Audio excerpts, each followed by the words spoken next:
About 8 months ago, I was diagnosed with obstructive sleep apnea. And that might sound sexy.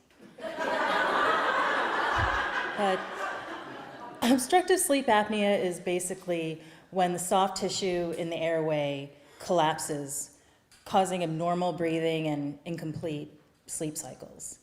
And an indication of sleep apnea is snoring. And snoring is more than just an annoyance to other people. It's basically a person's struggle to breathe and fight to stay alive. But it doesn't have to be that dire. But it's the remedy itself that I found so distressing. The CPAP machine. CPAP, continuous positive air pressure, which works by forcing air through the airway. It looks like a full-on Darth Vader mask that even makes the sound. A small machine that looks like a cassette player. I hope people still remember what a cassette player looks like.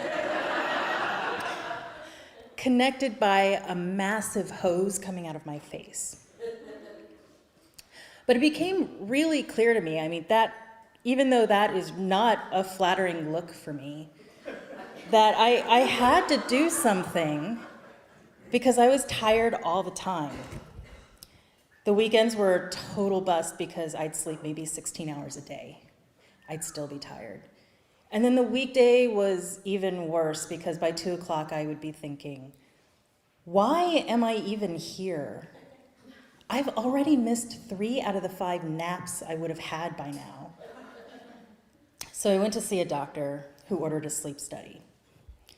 I was actually really excited about the sleep study because I knew it would be really strange and fun. Maybe I'd be covered in electrodes and people in white coats would stare at me all night through a plate glass window and might even get strapped into a gurney. I imagined it would be like spending the night in a cool new theme hotel. So there's the Luxor, Caesar's Palace, and the Northern Virginia Pulmonary Sleep Center. When I arrive at the sleep facility, there isn't a team of doctors there waiting to stare at me all night. There was one technician, but I still felt like the center of attention because she taped all the electrodes to me and stuck this gooey stuff in my hair, and she tucked me in, and I had an intercom to summon her. And it was perfectly fun. I don't think it would make it in Vegas. But I think if you bring in a couple of blackjack tables, I don't know, who knows. A couple weeks after that, I receive a voicemail confirming that I have sleep apnea and asking me to come in and make an appointment to pick up my machine. I went to my friend Bella for comfort, and I said, the machines are wretched. They don't even come in different colors. Well, Karen, it's not like anybody's ever going to see it.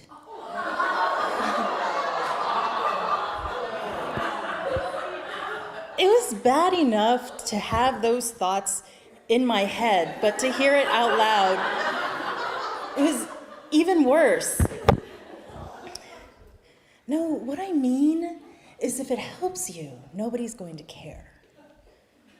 I guess you're right, and I guess I could put stickers on it or something. Oh, I think that's a great idea because nothing says seduction like Hello Kitty decals. But it wasn't really about that. It was more about the intimacy that's created when you're talking as you fall asleep. And nobody wants to hear, I love you. But when I went in to meet with my technician to pick up my CPAP machine, she said, I just want to emphasize, why it's so important that you actually take it home and use it. She pulled out a file and she circled a number, 49. You stopped breathing 49 times. 49 times in one night? No, 49 times average per hour. All right, okay. So how is the mask going to affect my nighttime moisturizing routine?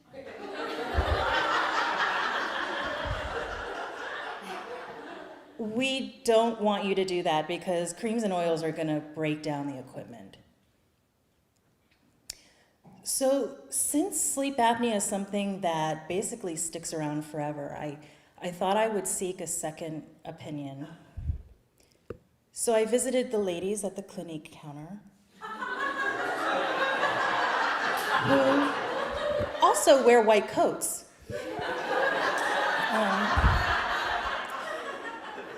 But they said the same thing, no moisturizer, because of the mask, it would clog my pores. So I just gave up and I just had to go with it. And my next strategy was, well, I'm just gonna have to pretend that the machine is cool. So when I'd meet somebody else who also has sleep apnea, I'd say, you know, I've got the ResMed C9 with the humidifier. And I've got the top-of-the-line Respironics gel mask. What have you got?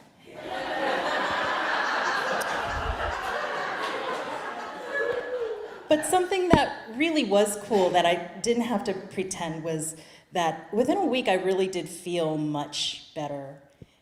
And I went to talk with my doctor who said, you know, I hope you realize how important sleep is. Just by committing to this machine, you've added years to your life.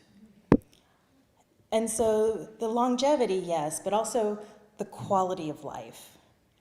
Because I was able to recommit to weekend plans. I became a better employee because I was able to show up again.